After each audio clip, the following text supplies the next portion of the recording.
jak zaczynałeś tutaj, czy miałeś taka mapa i takie geodezyjny i musiałeś, że okej, tu będzie start, tu będzie to będzie to, czy to był takie po kawałku, taki eksperyment? Nie, raczej chyba ja wzięłam mapę i zaczęłam planować, gdzie co może być. Nie było miejsca właśnie na sad i on tak troszkę tutaj Wciśnięty został jest. wciśnięty w tą strefę, ale myślę, że z czasem będziemy odsuwać te drzewa i powiększać tutaj tą przestrzeń światło, tak? Ale tak to cały ogród był dokładnie zaplanowany. Tam trochę ewoluowało, że tak to nazwę, z czasem, ale raczej wiedzieliśmy, gdzie jest centrum, gdzie szklarnie. To było zaplanowane raczej, nie? Dokładnie.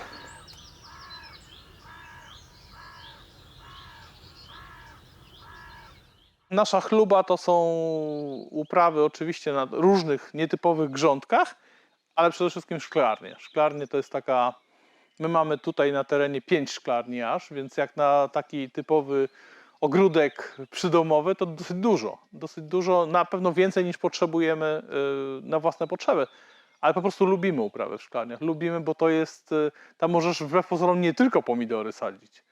My mamy truskawki, mamy winorośle w szklarniach, mamy mini kiwi, mamy mnóstwo papryk, arbuzów, melonów, różnych rzeczy, więc naprawdę da się uprawiać w szklarniach dużo. Drodzy widzowie kanału Ramsey United, zapewniam Was, że to jeszcze nie koniec tego filmu i czeka Was jeszcze sporo niespodzianek, ale już w tej chwili chciałem Wam bardzo podziękować w imieniu swoim i w imieniu Agatki za niezwykle ciepły, sympatyczny odbiór pierwszego odcinka z historią wiejskich inspiracji. Bardzo dziękujemy Wam za kilkaset, dosłownie kilkaset bardzo życzliwych, pełnych uznania komentarzy. I jeżeli tak bardzo podobają Wam się nasze przygody, to oczywiście zapraszamy Was również, żebyście przeszli na kanał Wiejskie Inspiracje i również go zasubskrybowali, na którym to kanale będziecie mogli obejrzeć dużo więcej naszych przygód i naszego życia na wsi. Dziękujemy i zapraszamy na ciąg dalszy tego filmu. To nawodnienie, o którym wspominałem, zobacz. Na przykład tak wygląda. Wow, cóż, Cała instalacja, która doprowadza wodę. Jest 5 sekcji. Mamy podzielone tą część ogrodu na 5 sekcji. Na szklarnię to jest Szklarnie jedna jest sekcja. stary. Tu będzie ogród ziołowy przy domu, przy tarasie. Ogród leśny to jest kolejna sekcja. Tam są borówki, kolejna sekcja. I tak sobie podzieliliśmy te nawodnienie. Stwierdziliśmy, że tak potężny ogród nie będziemy podlewać konewką. Bo to jest... I takich mamy całe 3 życie aż. spędzisz wtedy na podlewaniu ogrodu. No. Okej, więc obudzi się, ta strefa wygląda trochę sucho i naciskasz guzik i Dokład, od razu dokładnie działa. tak, dokładnie. To brzmi bardzo fajnie. Tak. Ale czy można robić to nawet z telefonu, jeżeli Tak. nie jesteś w domu? Tak. Tak, To też tutaj jest masz... taki fajny... Tu Ci pokażę, jak to działa, bo to Tak, jest... tak. Można to wszystko To zautomatyzować. są zawory, które są sterowane... Siłowniki, tak. Zawory siłowniki, które są sterowane właśnie dzięki aplikacji. Dociera do nich prąd, one się same otwierają i na tą sekcję wtedy wypływa woda. I na przykład przez 2 godziny Ci będzie podlewać szklarnię. A propos szklarni, to wreszcie zapraszamy Cię do środka. To jest jedna z ciekawszych szklarni, Agatka opowie o niej. To są rośliny wieloletnie. Tu nie mamy pomidorów, tu nie mamy ogórków. Tu są te Tą rośliny- szklarnię otrzymaliśmy od firmy, z którą współpracujemy, jeżeli chodzi o szklarnię, i stwierdziliśmy, że zrobimy sobie tutaj taki ogród eksperymentalny. Są tutaj tylko truskawki i winorośla pnącza różnego rodzaju. Tutaj mamy actinidię. Okej, myślałem, że to jest jakieś jedzone czy coś. To jest actinidia, która jest Mini kiwi. nieodporna na przemarzanie w ogóle. Ale przede wszystkim idea była taka, że rośliny, które naturalnie w Polsce przemarzają, czyli na przykład wczesne truskawki, masz pierwszy przymrozek i truskawka od razu ma czarne kwiatki, nie będzie już z tego owocu. Mini kiwi potrafi zupełnie zmarznąć i dopiero w czerwcu odbija. A my, umieszczając to w szklarni i pilnując takich rzeczy, będziemy mogli mieć te owoce nieprzemrożone wiosennymi przymrozkami, więc to jest taka idea. No i jak na razie okazuje się, że to są najładniejsze truskawki w naszym ogrodzie, więc one bardzo ładnie Nie mają chorób rosną. grzybowych w ogóle, bardzo szybko zaczynają owocować. Czy ja mogę to spróbować? Wiesz, O tak, bardzo dobre. tu mamy starą odmianę zęgę. Z lat Tutaj. 60. jeszcze. A jaki jest wasz ulubiony odmian truskawka? No to ja bym powiedziała, że właśnie zęga jest jedną z najlepszych odmian. Zęga Polka, Florence. Florence. To są na razie póki co takie nasze 3. To są późniejsze odmiany. Ale pokażemy Ci, Jonathan, jedną roślinę, której mogłeś do tej pory nigdzie u nikogo nie spotkać. Okej, I jestem ciekaw, czy zgadniesz, okej. jaki No. zapach wyczujesz. Słuchaj, to jest Dobra. bylica Boże No. drzewko. Weź sobie jeden listek, rozetrzyj go w palcach i powąchaj. I ja jestem bardzo ciekaw, czy zgadniesz, jaki zapach poczujesz, bo jest bardzo charakterystyczny. No, jest trochę taki cytrusowy, nie? Czy... No, ale z tym cytrusem jest coś jeszcze. Gdzie mam jeść? Jeść To niekoniecznie. będzie gorzkie. Okej. No to nie pomaga. Okej. Nie A wiem, powiedz nie mi. wyczułeś zapachu Coca-Coli? Coli? Coca-Cola? Naprawdę? To się popularnie nazywa cola. Z Okej. tego się robi drink. Ja nigdy w życiu... Tylko jak Okej, rozetrzesz, dajmy jeszcze raz, żeby... rozetrzyj dobrze w palcach. Okej, Rozetrzyj w będę palcach. myśleć o Coca-Cola. Rozetrzenie. Cytrynowa Coca-Cola. Chyba, że nie... Taki dziwny hybryd, czy to Ja bym powiedziała, że to występuje jest naturalne? bardziej To naturalnie. zapach. To jest naturalnie. O, zapach, jak weźmiesz tak, to wtedy czujesz. Tutaj mamy też eksperymentalną truskawkę ananasową. Spójrz, że ona jest biała Mhm. i ona taka zostanie. To jest biała truskawka, zaraz może jakaś dojrzała Na jest. spróbowanie. No. O ta, Ale będzie zostać biały. Cały Tak, to już jest Aha. dojrzała To truskawka. już jest dojrzałe. Ona Okej. zostanie biała. Ja bym nie wiedział. Okej. Biała truskawka, ale smakuje podobny? Podobnie. tak, Jest delikatniejsza. tak. Jest, faktycznie. Mniej słodki. To jest nasza największa szklarnia. To jest szklarnia, którą de facto można kupić w naszym sklepie ze szklarniami. I oczywiście sami uprawiamy również w takiej, którą sprzedajemy, ale jest to największa, ma 4 metry szerokości, więc od razu no, widać jej ogrom. Ale jest tak, że ty produkujecie te Mamy szklarnie, czy tak. masz jakiś producent? Jest producent, który produkuje dla nas, tak? Okej. I to jest całkiem fajna, solidna konstrukcja i w tej szklarni zamontowaliśmy sobie geotermię, czyli podziemne ogrzewanie szklarni. I to jest ciekawostka, bo w tej szklarni pomidory są 2 razy większe niż w innych szklarniach. Aha. I to jest, to nas nawet zaskoczyło, mimo że 8 lat uprawiałem pomidory. Masz taki sprzęt, który zasysa powietrze, wydmuchuje cieplejsze i w tej szklarni zawsze było cieplej. I pomidory są 2 razy większe. Zresztą zobaczysz w następnych szklarniach. I są przeogromne. Ja jestem ciekaw, czy to się też na Same owocach krzaki odbije. po prostu są przeogromne, są naprawdę. Ale czy to się sprawdza tak naprawdę? No tak, zdecydowanie tak. Bo to jest wasz pierwszy rok z tymi... Tak. Tak, tak. Aha, a więc skąd wiesz, że to będzie działać? Znaczy już widzimy po pomidorach, że są 2 razy większe. Okej. A czekamy jeszcze na zimę, bo teoretycznie jeżeli to chodzi w zimę, to nawet jak na zewnątrz będziesz miał mróz, to tu będzie na plusie. I na Czyli to można czekamy. uprawiać takie nowaliki, Sałaty, rzodkiewki możesz uprawiać w wtedy zimę, nie? Pomidorów, bez problemu. pomidorów może nie, ale jak najbardziej. Natomiast Wszystko teraz będziemy widzimy... sprawdzać, tak? I pokazywać Tak, oczywiście na na naszym naszych kanale filmach. jak najbardziej. Chodzi o przedłużanie sezon wegetacji. To po Tak, pierwsze i tak, po tak, drugie tak. są większe plony. I mniej choroby grzybiczne. Tak, Tak. bo jest przewiew cały czas. A choroby grzybowe robią się jak jest za wilgotno. A macie ten powietrze jest taki związany w jakieś panele słoneczne, że to wszystko... Czy ta prąd jest drogo, żeby to działało cały czas, całe lato? Znaczy sam wentylator nie ciągnie bardzo dużo prądu, natomiast to jest jakby nasz kolejny etap rozwoju tego siedliska. Chcemy w tym roku założyć tak, instalację fotowoltaiczną, która będzie też zasilać właśnie geotermię, będzie zasilać dom, także powoli się rozwijamy i dążymy do tej samowystarczalności, nie? Tak się rozwinęliśmy, że zrobiliśmy ze stół ogrodniczy. Aha. Bo W tym roku. w żadnej szklarni nie mieliśmy do tej pory miejsca, żeby sobie ustawić stół, na którym pracujesz. Sadzonkami, przesadzasz, do doniczek pakujesz. No i wreszcie zrobiliśmy ze starego takiego jakiegoś stołu ogrodowego, dorobiliśmy sobie półki, wieszaki. Wygląda to całkiem estetycznie. No bardzo, lubię to. I Jest fajnie. To zrobił Adam. Ja pomalowałam półki na zielono. Stół oczyściliśmy, Adam satyniarką oczyścił, ja to zaolejowałam po prostu zwyczajnie. Samo drewno w stole było już takie stare, już było takie zniszczone, wobec tego on tylko uwydatniliśmy to, co, no te wszystkie słoje, a to dorobiliśmy na nowo z opalanego drewna. A jak nas ktoś wkurzy, to... Na nową drogę ogrodniczą dostaliśmy od znajomego. od kolegi z kanału Siedlisko Mam Wszystko dostaliśmy złoty pikownik, więc możemy teraz sadzić złotym pikownikiem. O, tak. To się rzadko zdarza. 2 szklarnie mamy zaliczone, zaraz zobaczymy Piękne jeszcze kolejne szklarnie. 3. Bardzo mi się podoba. Dzień dobry, taki mały przerywnik, niespodzianka i drobna aktualizacja. Jonathan, kiedy u nas nagrywał, było to dokładnie 3 tygodnie temu. Zobaczcie, co w tym czasie przez 3 tygodnie zmieniło się w szklarni, w której jestem. Pomidory, które już wtedy określaliśmy jako naprawdę duże, zobaczcie teraz po 3 tygodniach. Są już mojego wzrostu. Mają od 1,5 do 2 metrów wysokości. Niesamowicie rosną. Mają piękne owoce, kwiaty, liście, wszystko. Tak zmieniło się zaledwie w 3 tygodnie. Tu są maliny tutaj, tak? Tak, nasz ogród został zaprojektowany z myślą o takim harmonijnym układzie, takim płynnym. Stąd też na przykład mi się zamarzyły takie maliny w półokręgu, które rosną, jakby dostosowują się do całej tutaj drogi, która biegnie przy. No i oczywiście zasadą, podstawą świętą jest to, żeby ściółkować.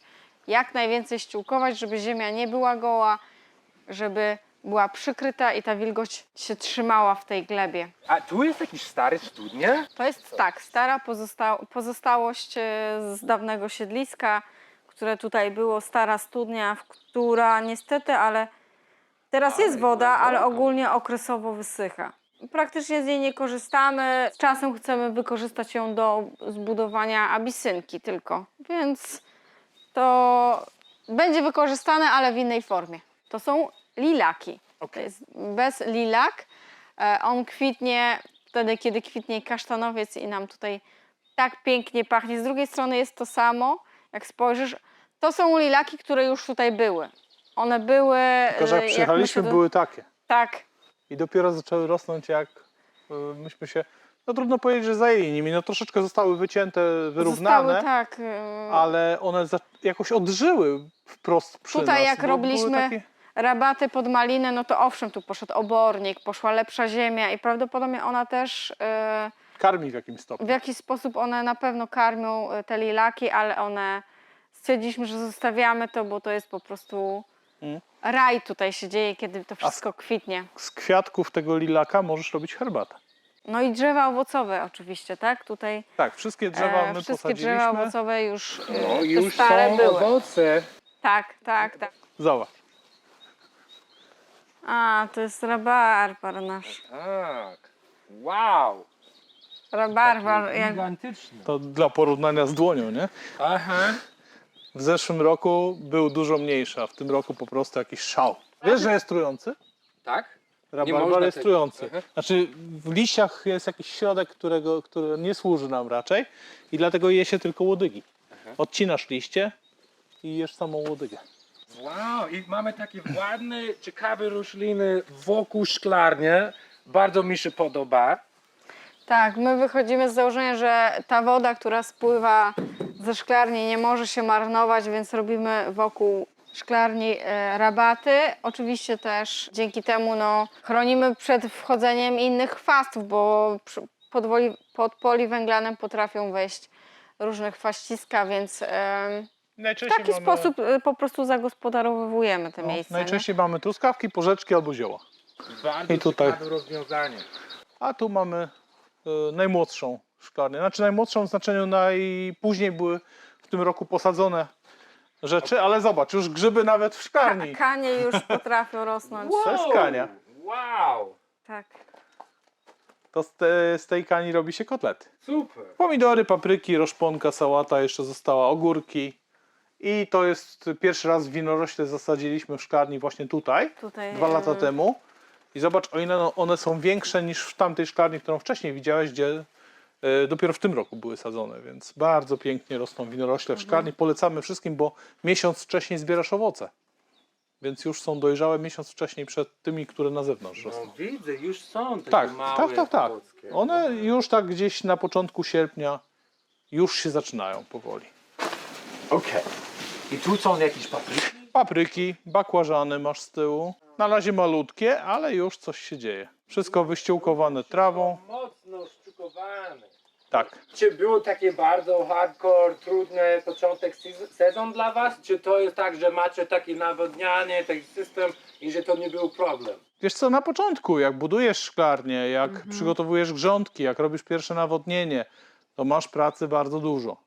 Ale później, jak już wszystko jest przygotowane, to twoja praca polega na tym, żeby oczyścić grządkę, ewentualnie dosypać trochę kompostu i właściwie sadzisz, ściółkujesz i z głowy, bo resztę robi nawodnienie, tak? Tu nic więcej nie musimy robić, No tylko i czekać na zbiór. najważniejsze Chyba, że to jest- podwiązywanie pomidorów, tak. Tak, No to dobrze przygotowana ziemia to jest najważniejsze, co chyba w ogrodzie jest jakby całym fundamentem, to jest to budowanie tej ziemi.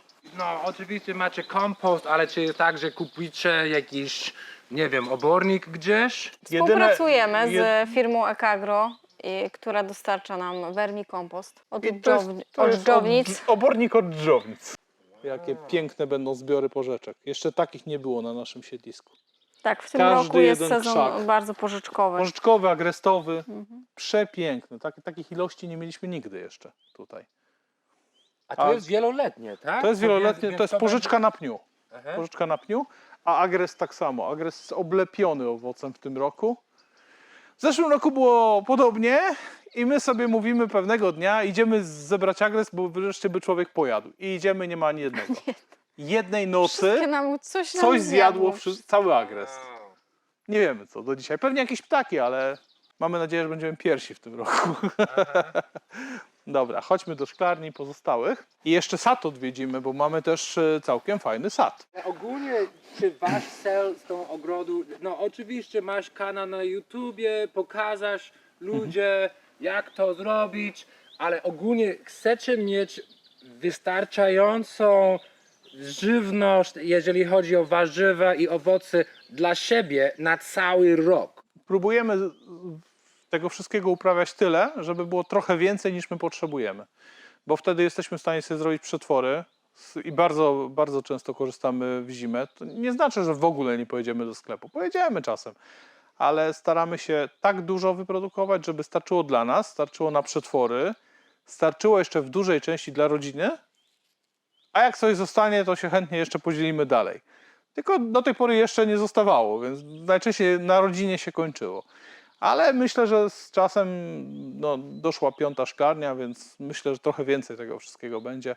W zeszłym roku nawet nam się udało sprzedać trochę pomidorów, więc jakiś taki dodatek był.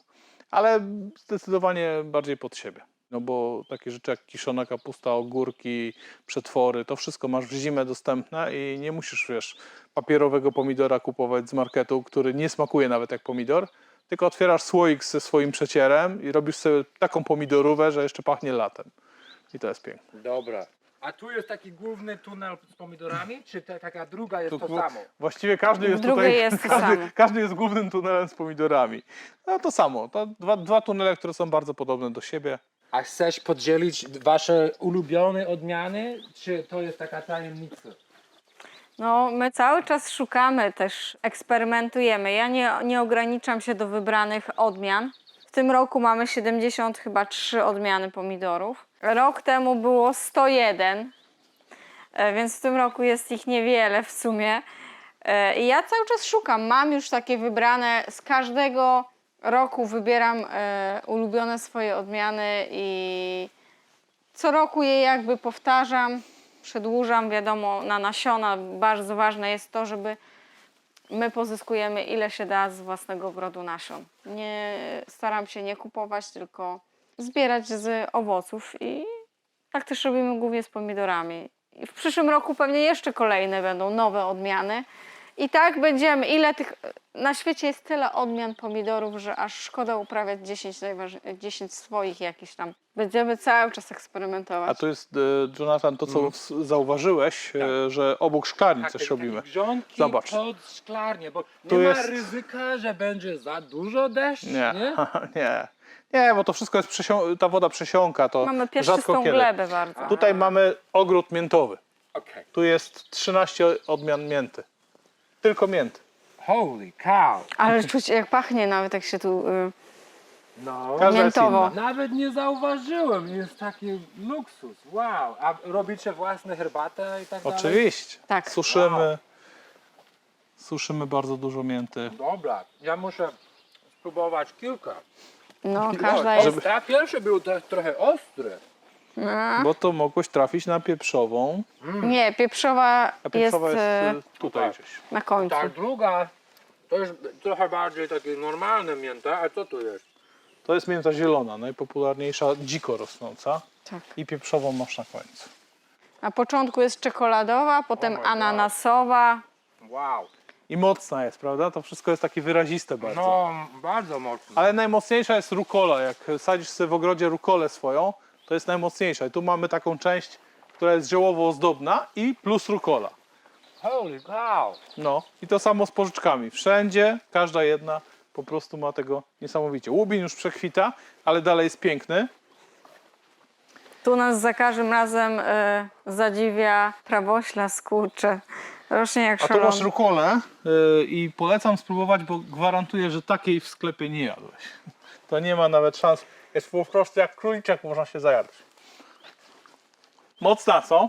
No. Rukola, bardzo mocna. O tak, wow. A największy przysmak pizzy, czyli oregano, które podkreśla smak. Zobacz, to jest oregano. No to jest dlatego jadę na wsi, żeby poznać takich ludzi, bo mam dostęp do jakiegoś ciekawe jedzenie, bo cały czas w tej Warszawie nie ma takiego jedzenia. To prawda. No i ostatnia ze szklarni. I jak teraz sobie przypomnisz, pomidorowa. jak sobie przypomnisz te pomidory, jak one wyglądały w tej 4-metrowej, Tak. a tu są o połowę mniejsze. Tu są i niższe, i cieńsze. To jest prawidłowy wzrost pomidora, ale jednak w tamtej po prostu ta geotermia robi swoje. Ale czy jest plan, żeby robić geotermię na każdej z tych szklarni? Nie, Jest nie, taki nie. super efektywny, no to dlaczego nie? Jest taki koszt? Wiesz co, bo te pomidory też w końcu będą tak duże jak tam, tylko później.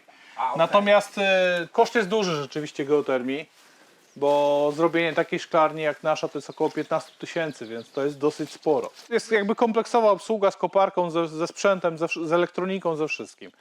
Sporo, ale z drugiej strony chodzi nam, żeby chociaż w jednej szklarni mieć uprawę całoroczną. I to po to było Te robione. sałaty, rzodkiewki, takich rzeczy, Żeśmy których mieli, brakuje. w styczniu własną sałatę, zieleninę. To po to była geotermia. Więc tu jest takie granice, a teraz jest las.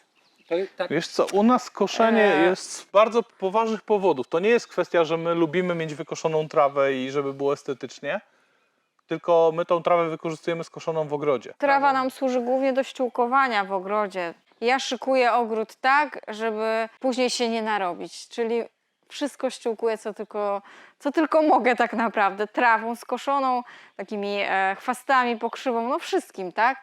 I potem nie muszę właściwie pracować w ogrodzie, nie? Jest tylko tak, przykryję to i mi chwasty nie rosną. Czy macie jakieś pole uprawne, czy to jest głównie tylko ogród tutaj? My stricte pól nie mamy, a my przerobiliśmy po prostu łąkę, jakieś rżysko na grządki, na szklarnię, na miejsce. No i jedyną poważną ingerencją w tą działkę jest staw. To musieliśmy zrobić, dlatego że owszem, mamy staw, ale staw jest na bagnie. Z tyłu, jak te drzewa, które teraz widzisz, duże, to są olchy. Olchy rosną głównie właśnie na terenach bagiennych. I to jest ponad 2 hektary bagna i tam mamy wielki staw 2000 metrów, ale nie mamy do niego dostępu. Bo tam się właściwie nie da... Oczywiście kiedyś planujemy tam jakąś ścieżkę zrobić, troszeczkę wykosić i żeby dało się wejść, ale w tej chwili nie ma takiej możliwości, więc ten staw jest nieużyteczny dla nas. Nie mamy z niego korzyści, więc stwierdziliśmy, że staw trzeba jednak wykopać. I tutaj przed bagnem był taki wielki wąwóz, taki obniżony teren, więc my w pierwszym roku, właściwie pół roku po sprowadzeniu się tutaj, zamówiliśmy koparkę i wykopała nam piękny, prawie 1000-metrowy staw, który ma już w tej chwili, czyli 4. rok ten staw już ma. 4. sezon będzie jego i no, zaczyna już się robić taki naturalny, bo w pierwszym roku to był piach wszędzie, bo po wykopaniu tego stawu to tutaj mieliśmy piachy, tak, dookoła, no bo koparka zrobiła tam robotę swoją. Teraz w 4. roku, jak to wszystko zarosło, mamy już lilie jakieś, mamy mnóstwo ryb. Tutaj była planowana plaża, ale to nie wyszło trochę. To jakoś tak ta plaża jeszcze chodzi nam po głowie, ale no jest... Coś wszędzie wielkiego. się rzucają ryby. Jak się przyjrzy człowiek, to tutaj... O, tam pływa. Jakie wielkie Ale wielkie lochy. niektóre tam rzeczywiście wpływają. Mamy takie ryby już po 3-4 kg, także to już naprawdę są takie. Taki karp czy co? Karpie Też. i tołpygi są takie duże tutaj. Ale są, tu właściwie mamy bardzo dużo ryb. Mamy karpie, wzdręgi, płocie, liny, karasie. Coś jeszcze pewnie by się A znalazło. ptaki wszędzie słyszę. Tak. Tak, to jest raj dla ptaków, bo po prostu... A gdybyś był na przykład u nas o 4-5 rano, to jakbyś był na koncercie. Teraz to już jest cicho. Ale to rano jest koncert, Rano po prostu jest. dlatego fajnie jest wstać rano. Wieczorem jest bardziej cicho. Pojawiają się czasem nietoperze, krążą. Żaby. Żaby wtedy rechoczą, tak, ale koncert ptaków jest rano. A czy to jest takie wzgórka, czy to jest taki część, który był wykopany, taki ziemia? Dokładnie. I robicie Tutaj taki... tak, to jest pozostałość po wykopie stawu.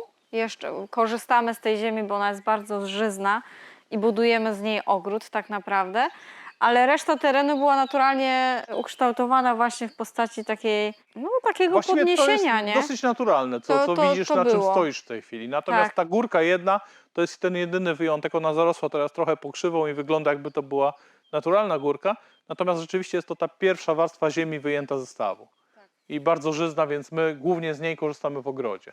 Mamy tutaj taki stary przesiewacz, który kiedyś jeszcze na poprzednim siedlisku zamówiliśmy. To jest taki wielki walec z siatki.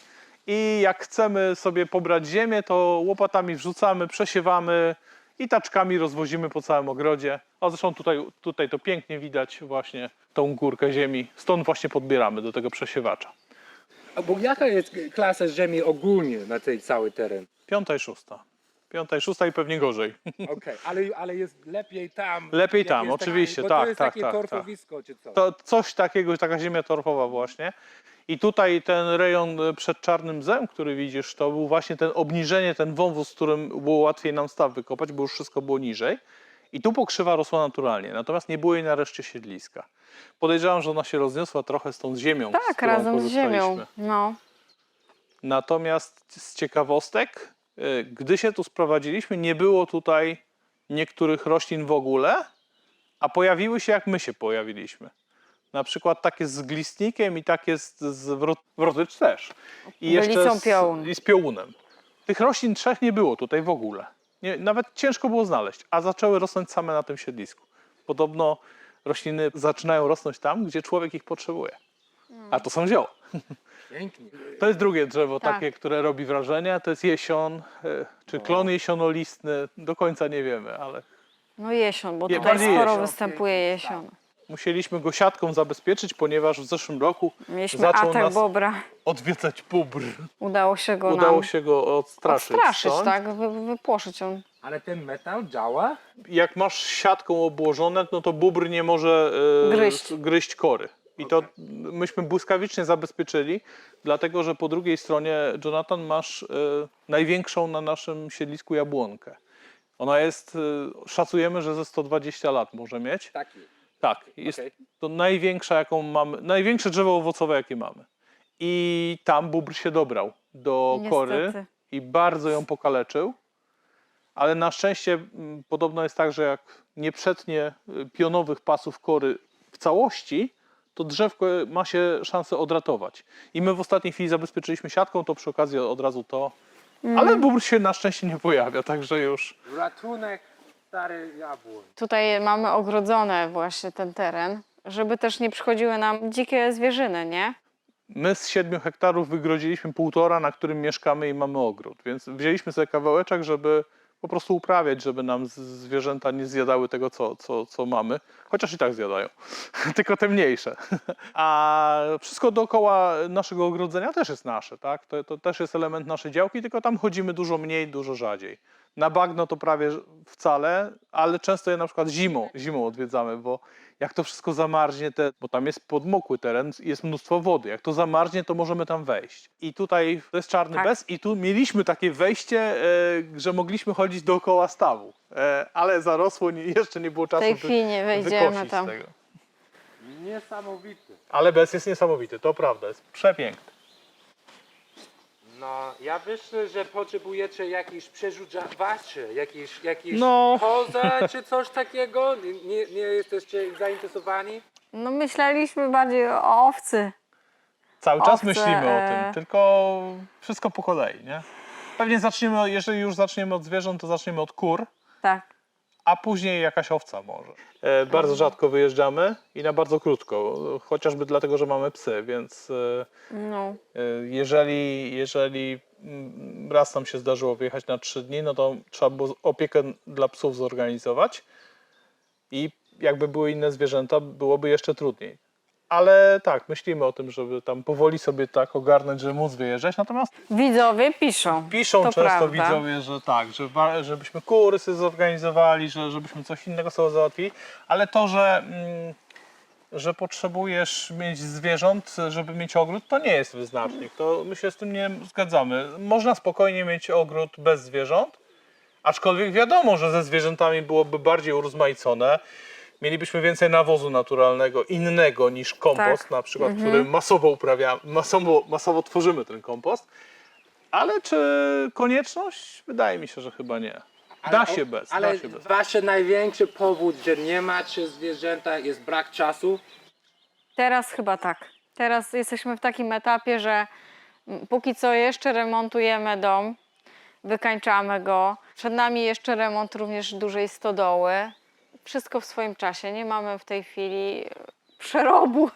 Nie mamy czasu tak naprawdę. No nie mamy, tak? To trzeba My i tak przyznać. bardzo dużo robimy i nasi widzowie nam bardzo często właśnie powtarzają, że oni nie wiedzą w ogóle, nie ogarniają, jak my nadążamy to wszystko zrobić, bo jest tak dużo zrobione. No poza tym jednym wyjątkiem to są nasze skrzynie wstydu tego roku. Tak. Miały być truskawki, a są tylko chwasty, więc nie patrzymy na to. Chociaż pokażemy Ci, jak to powinno wyglądać, bo jedną zrobiliśmy próbnie, a teraz musimy po kolei robić kolejne. Były oczywiście tutaj truskawki, ale ze względu właśnie, widzisz, na ten brak czasu, to nie tylko byśmy się kurami nie mogli zająć, czy owcami, czy czymkolwiek, nawet niektórymi grządkami się nie mamy czasu zająć. Ale oczywiście to nie znaczy, że niczym się nie zajmujemy. Po prostu z tym wszystkim innym jest tyle pracy, że na niektóre rzeczy po prostu nie starcza tego czasu. To jest właśnie ta dobrze zrobiona skrzynia z truskawkami, więc jedna, która została wyczyszczona, wypielona, posadzone truskawki, Tu nam coś które zjada. coś nam Mówiłam, że coś coś podjada zjada nam te nam truskawki. truskawki. No i żeby, wiesz, nie było takiego ciężkiego koszenia między skrzyniami, to tutaj już jest wyściółkowane z rębkami i tu już trawa nie I będzie. tak rosła. będziemy właśnie, taki jest plan na najbliższy czas, żeby usuwać trawniki ze strefy ogrodowej i ściółkować A z tu masz rębkami. jagody jeszcze, jak masz ochotę pojeść, to śmiało. O, są gotowe. Bardzo Tu. Jagoda kamczacka. Pyszna. To są pierwsze owoce, jakie w ogóle są w sezonie. Tak jest? Pierwsza. Wow. Mhm. To jest drewno od waszych lat, Tak. To jest pierwsza grządka, jaka powstała na tym siedlisku. To jest dokładnie ta. Nazywa się fistaszek. Z wiadomych kształtów, z wiadomych powodów kształtu. To był fistaszek pierwszy, to był fistaszek drugi, a to już były piętaszki. Piętaszki ze względu na kształt takiej stópki, piętki, coś takiego było. Tu zrobiliśmy z pieńków rzeczywiście obrzeże, tutaj z kolei z tak zwanej faszyny, czyli z gałęzi brzozowych. Ale to ma już 4 lata wszystko, także jeszcze się trzyma. Górki. To jest tacy... Słuchaj, jak ktoś uprawia ogród permakulturowy, to zazwyczaj ma albo grządki permakulturowe, albo wały permakulturowe. No to te piętaszki są wałami. A my stwierdziliśmy, że sobie zrobimy górki i mamy górki permakulturowe. W tej chwili posadziliśmy w tym roku tutaj dynie i jeszcze są niewyściółkowane. Na środku są kwiaty oczywiście. Będę ściółkować to właśnie w ten sposób, tak jak tutaj jest częściowo narzucone trawą. Jeszcze nie zdążyliśmy, brakuje nam trawy w tej chwili Stąd właśnie to koszenie. i no, będziemy to wszystko z czasem ściółkować. Spirala jest tylko po to zrobiona, że najłatwiej na górce ułożyć w formie spirali, bo Tak. jakbyś musiał równolegle, byłoby dosyć ciężko na górce. A tak łatwo jest po prostu Łatwo ją rozprowadzić wygiąć. i woda, która jest na samej górze, zaczyna spływać po górce, więc dlatego jest ta spirala dosyć wysoko, nie ma jej przy brzegach, bo woda i tak spłynie naturalnie. To jest jeżyna. To jest bardzo specyficzna jeżyna, Akurat tutaj rośnie bezkolcowa i ona ma tak potężne owoce, takie 3 cm długie, wydłużone owoce. Rośnie jak szalona. No te byś polubił, one są bardzo takie specyficzne, nie? Bo to są takie trochę malinojeżyny, pełne środki. Tutaj, gdzie mamy ten ogród, to są górki, tu jest wykoszone, trawę cały czas wykorzystujemy do ściółkowania, tak jak widziałeś, zaczątek. Jak miejsce jakieś jest niezadbane przez nas, bo na przykład jest brak czasu, to wygląda tak jak tutaj ta grządka z maliną letnią. Zupełnie niewykoszone, niewypielone. To jest na przykład coś, co jest do zrobienia. I po drugiej stronie za tobą z kolei jest, już przechodzimy w teren taki naszego lasu, i tam już powoli nie pracujemy nad tym terenem, więc a jeżeli nam starczy czasu, to będziemy się posuwać, wykaszać coraz bardziej, coraz dalej, bo tam na przykład mamy jakieś rośliny ozdobne, które nawet Hosty, no. nie ma czasu nawet o nie zadbać, a jak chcemy sobie nazbierać podgrzybków na jajecznicę, to idziemy na tamten las właśnie i tam to jest las podgrzybkowy i gąskowy. Czyli cały wrzesień, październik mamy podgrzybki, a później w późniejszym okresie zaczynają się gąski. I możemy rosół zrobić sobie z gąski, mimo że tam nie będzie gąski jako taki. Niesamowite. A tu mamy jeden z naszych kompostowników. W sumie mamy kilka takich kompostowników. I Agatka jest specjalistką z wiedzą o kompostowaniu. To też się czasami trafia w kompoście. Trzeba uważać. Szpilki od nawodnienia. No podstawą ogólnie uprawy u nas w ogrodzie jest kompost i kompostowanie. Czyli kompostujemy tak naprawdę wszystko, co tylko się da i pochodzi z ogrodu, plus do tego masa węglowa w postaci liści, tektury, drewna, zrębek, wszystkiego, tak? I kompostujemy to w pryzmach na zimno póki co i rozkładamy potem wszędzie po ogrodzie, gdzie tylko się da i rośnie to jak szalone. Co się dzieje tutaj?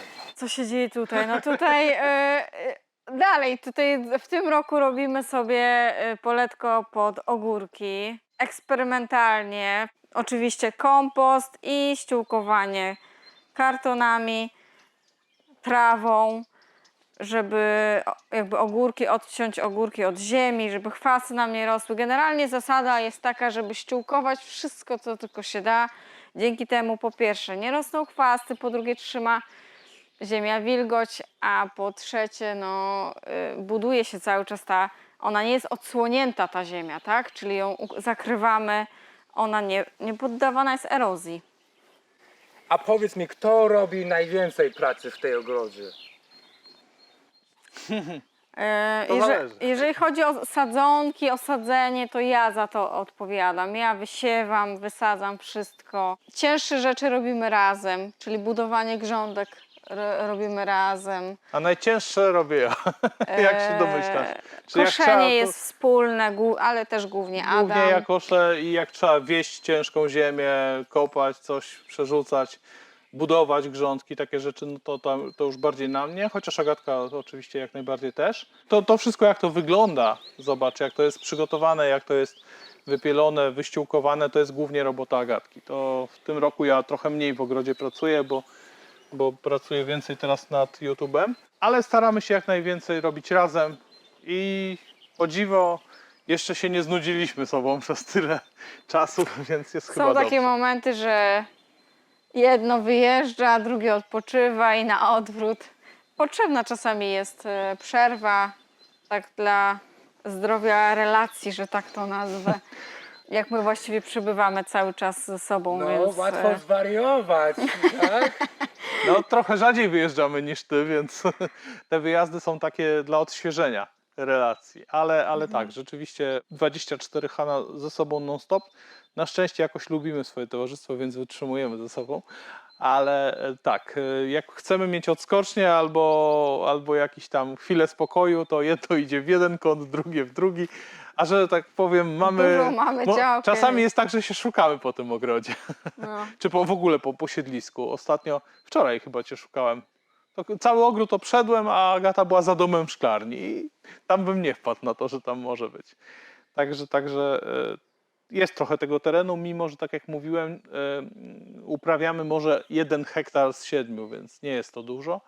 Ale i tak ze względu na to, że skomplikowaliśmy sobie jakby logistykę tego ogrodu. Na naszym kanale to pokazujemy tak bardziej osobno, tak? Jest temat na przykład grządki, która się nazywa koniczynka i tylko o niej robimy film, albo tylko film o szklarniach, ale jak już jesteś tutaj na żywo i widzisz, że żeby tu przejść wszystko, to naprawdę jest to skomplikowane dosyć. To jest taki labirynt. No jest, na pewno. A powiedz mi, która tematyka teraz jest najbardziej gorąco, jeżeli chodzi o ogrodnictwo w Polsce? Bo ja nawet nie wiem takich rzeczy.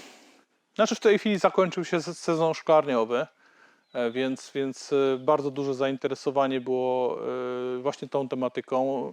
A może ja mam takie zboczenie, bo w tym roku otworzyliśmy własny sklep ze szklarniami i to jest nasze jakby drugie źródło dochodu oprócz YouTube'a, więc może dlatego cały czas o tych szklarniach myślę. Ale rzeczywiście tak, jesteśmy właścicielami największej grupy szklarniowej na Facebooku w Polsce i no, tam pochłania nas to troszeczkę, więc my widzimy szklarnie wszędzie. Ale co jest jeszcze z dużym zainteresowaniem? No oczywiście to, co sezonowe. Jak jest moment sadzenia pomidorów, wszyscy tylko o tym gadają. A jak już są te pomidory posadzone, temat jakby znika zupełnie i wszyscy ogórki, teraz będą ogórki, tak? I 2 tygodnie ogórki.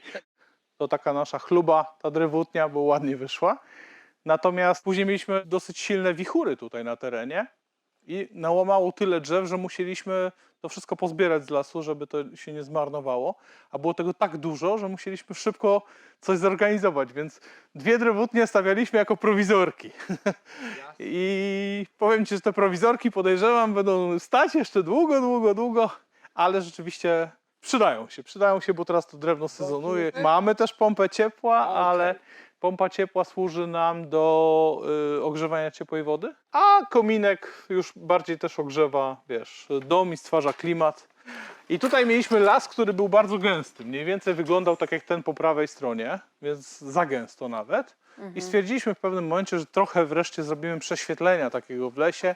Zamówiliśmy firmę, która miała nam zrobić przebieżkę taką, jak to się mówi, przetrzebienie lasu i zrobić polankę. No i firma przyjechała, wycięła, tylko zapomniała sprzątnąć. No. I tak od pół roku nie sprzątają. Czekamy, że może kiedyś przyjadą wreszcie i zrobią. Ogólnie cały las jest taka na monokulturę sosny.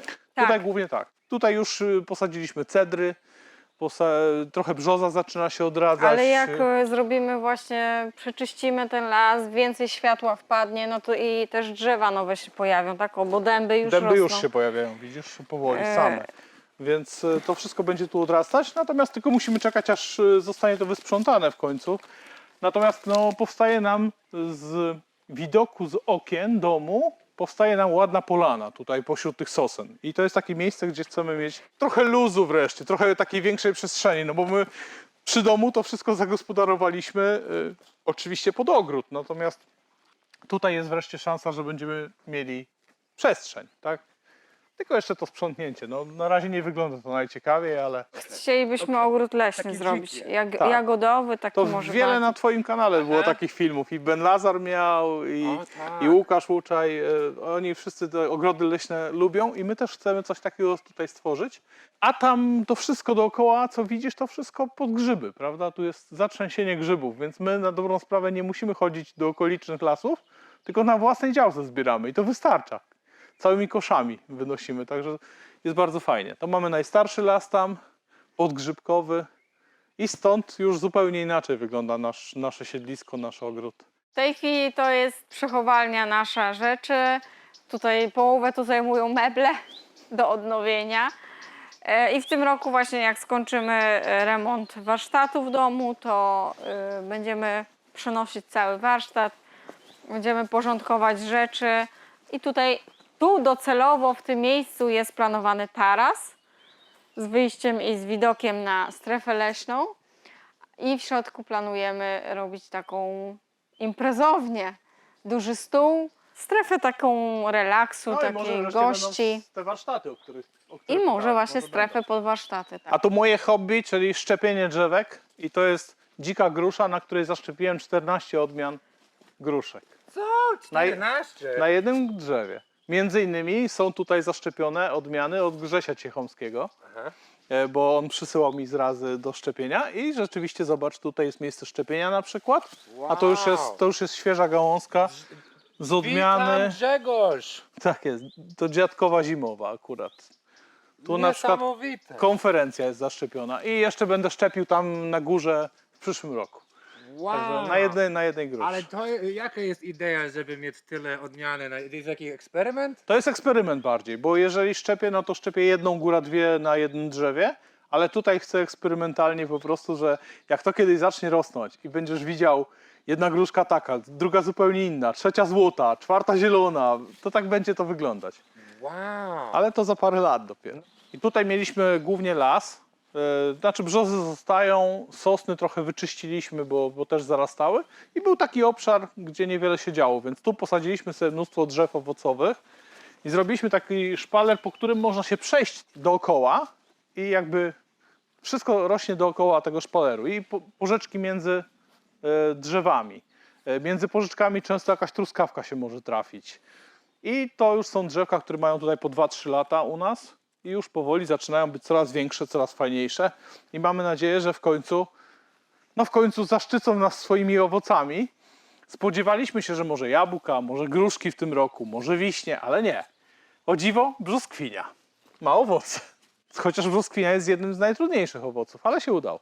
Plus drzewa owocowe, plus krzaczki małe i wszystko jest tak posadzone, żeby można było puścić jedną linię nawodnienia i ona zasila wszystko po kolei, co pod tym rośnie. Tak, dlatego masz takie kółko na przykład zrobione dookoła drzewa z nawodnienia, bo ona zasila wszystkie korzenie drzewa, które się rozchodzą na boki, ale jednocześnie są posadzone jakieś truskawki w tym samym miejscu, więc korzystają jedne i drugie z tego samego nawodnienia, więc mniej pracy dla nas. Jest tu trochę wyściółkowane, ale może za mało, bo chwasty przyrastają, natomiast jeszcze będę dokładał tej ściółki. Grusza w tym roku ładnie, chociaż owoców nie ma jeszcze, ale jest coraz ładniejsza, więc myślę, że w przyszłym roku będą już owoce, a pokażemy Ci właśnie brzoskwinkę, która z kolei nie spodziewaliśmy się, a ma owoce. O, tutaj jakie Zobacz, jakie ładne są brzoskwinki. fajne. Sporo ich w tym roku będzie. Brzoskwinie będą. Oj, nawet jedna czeresienka jest. To specjalnie dla Jonathana, proszę bardzo. Możesz śmiało Wow, czy ja mogę próbować. to zerwać? Tak jest dla Ciebie. A to Widzisz, już jest wyrosła dobre? specjalnie dla Ciebie. Adam, to jest... Chyba dobra już jest. Co ty? Chyba Może być. może być. Może być. I do ogrodu naszego prowadzi taka droga piękna. Także jest tu całkiem ładnie u nas.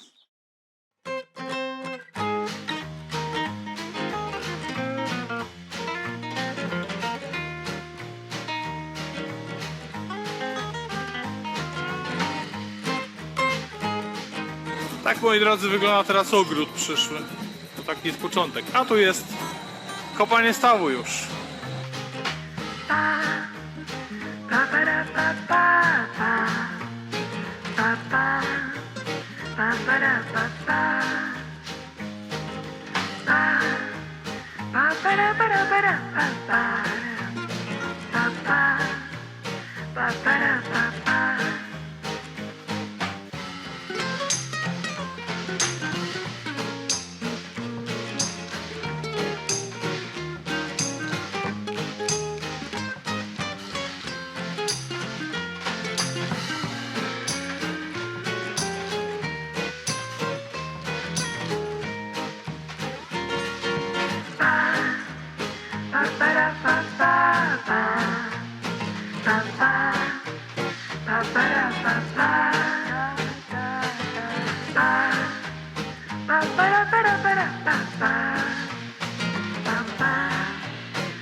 Dajcie nam like, komentujcie, udostępniajcie i oczywiście subskrybujcie, żeby zobaczyć więcej ciekawych filmów od ciekawych ludzi, robiąc niezwykłe, niekonwencjonalne rzeczy tu, w Polsce.